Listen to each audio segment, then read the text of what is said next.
Hey YouTube, this is Chase's 2014 Yamaha TTR-125 LE.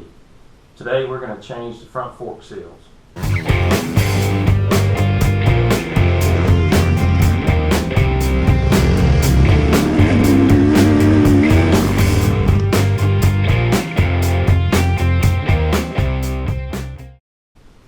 During the last couple of times we rode this bike, we noticed that the front fork seal on the right side has been leaking oil. As you can see, this front fork seal on the right side has been leaking. You can see some dirt and stuff that is stuck into the oil that's been there. This has been cleaned up a bit, but this right fork seal is definitely leaking, and it makes sense to go ahead and do both fork seals. Here's some of the supplies and tools that I'll be using while working on these fork seals. I got the genuine Yamaha OEM fork seals. Got these from Rocky Mountain, ATVMC.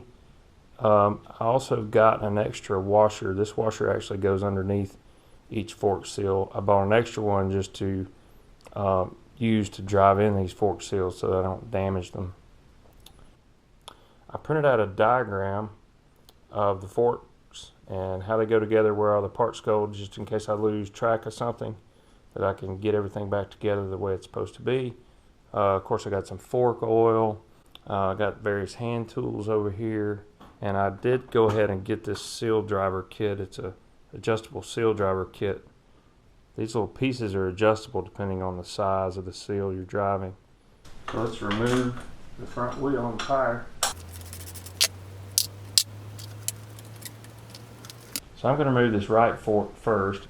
Before I take these pinch bolts loose, I am going to break loose this top nut, because once this fork is out of the pinch bolts, it's going to be more difficult to break that loose.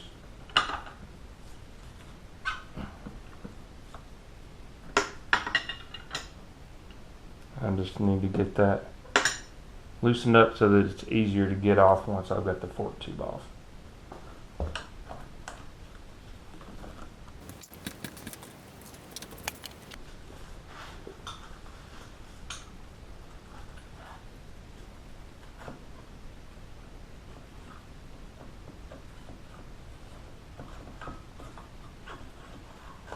So now I'm going to remove this dust boot. So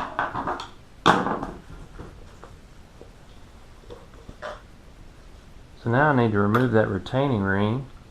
It's just inside here. So there's a retaining ring in that slot that holds in the oil seal, and you can kind of see right there, there's a little protrusion that allows you to get something behind that and work that retaining ring out.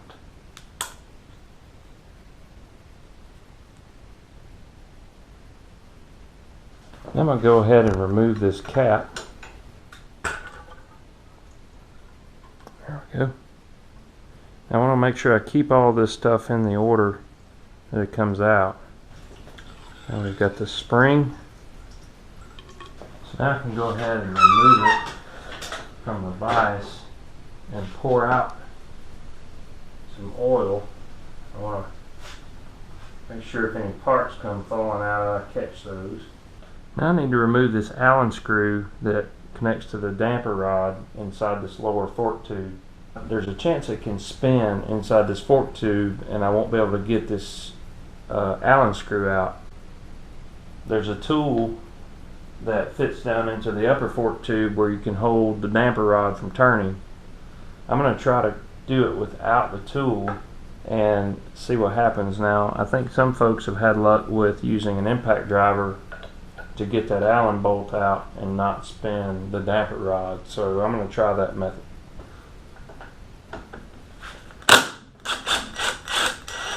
Alright, that seemed to work just perfect. So the upper fork tube should come right out now.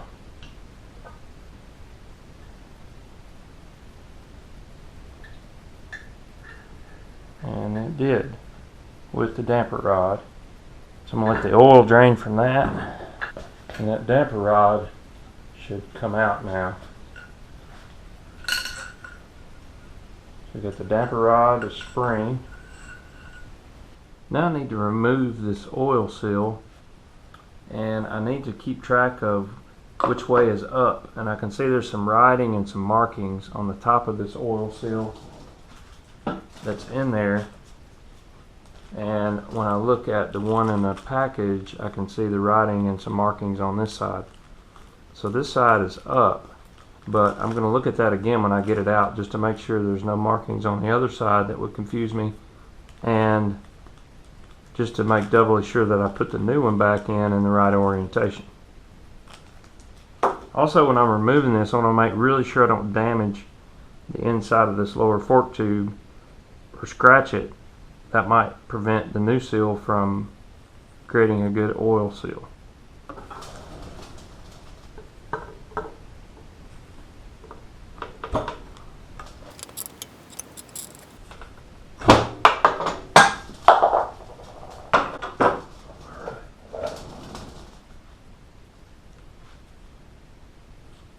So this side was up. You can tell by all the dirt and dust in it. Again, we've got the markings on the top side of the oil seal and no markings on the bottom side. Now we need to get all of our parts cleaned up very well before we start putting it back together. Now I've got all my parts cleaned up and I'm ready to start putting it back together. Now I'm ready to put the new seal in. First part that goes in is this washer. Goes underneath it. I am going to put a little fork oil inside here, just to help that go in a little easy. Put a little bit of that on the seal as well. Now because of the way this fork is made, I can put this seal in before the fork tube, the upper fork tube goes in, and that will be easier. I won't even have to use the seal driver. I'll make sure that goes in straight. I'm going to use an extra washer I have, put that on top just to prevent any damage to the seal. I'm going to use a socket that is similar size and tap it in, making sure that it goes evenly.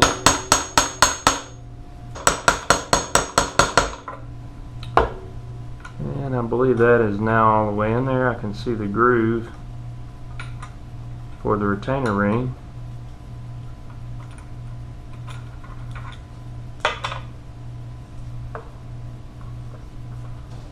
Now I'll put the retaining ring in.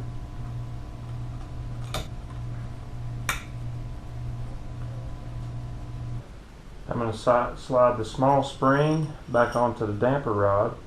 So when you install the damper rod in the upper fork tube, you want to make sure that the damper rod falls all the way down and protrudes through that hole down in the bottom. There's a little recessed hole that the bottom of that damper rod's got to come down through. And then this tapered piece fits right over the end of the damper rod in the end. And carefully put this back into the lower fork tube. Before I do that, I want to put a little more fork oil on the lower part of the tube. I don't want to damage the seal.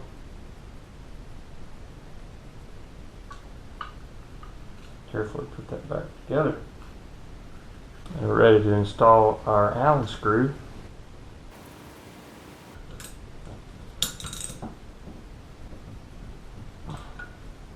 Now, based on what I found online, these forks hold 156 milliliters of fork oil. So I'm going to use this cup to fill my syringe. So there's 100. That's 150. And an additional 6 milliliters. So that's 156 in there. I'm going to slide this up and down a few times to work any air out of the fork.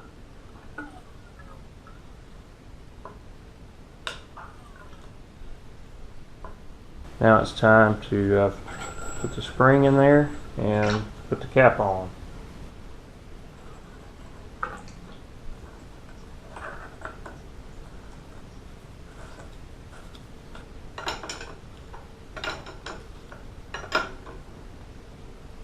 I'm going to reinstall the dust boot for the fork, and this is a critical component for this fork. This is a 2014 TTR, and there's no dust seal on top of the fork. This boot serves as the dust boot, and it also serves as the dust seal. Now ideally these would have a dust seal, and I think some of the older model TTRs have a dust seal in addition to the boot, but these bikes don't, so don't throw the boot away. And I've also cleaned out the inside of the boot from all the dirt and gunk that had built up in there from having residual oil in there. So it's important to put the boot back on. It's also important to clean out any gunk and dirt from inside there, because if you don't, it's going to fall down into your brand new seal and damage your new seal. So that's critically important. Also, there are some drain holes on the back side of this dust boot, and you want to make sure those face rearward. On the fork leg, the axle faces forward, so this is the rear of the bike, and those holes need to line up toward the rear.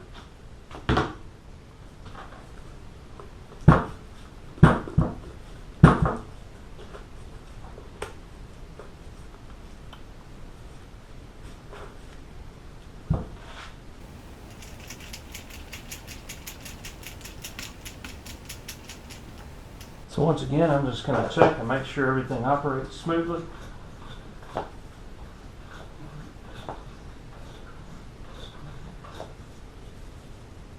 And that's ready to go back on the bike.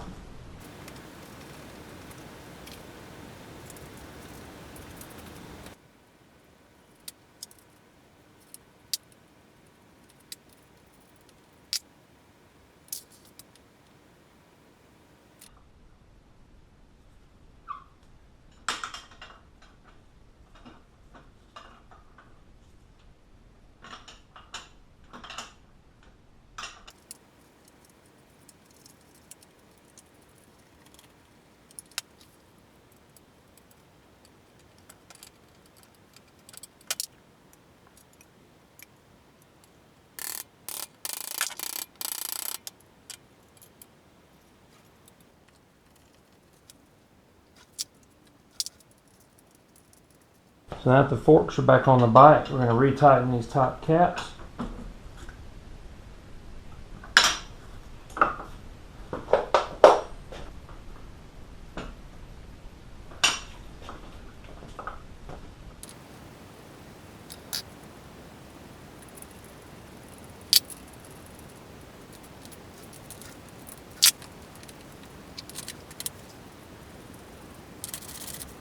Alright, let's get it off the stand and give it a test. Feels smooth.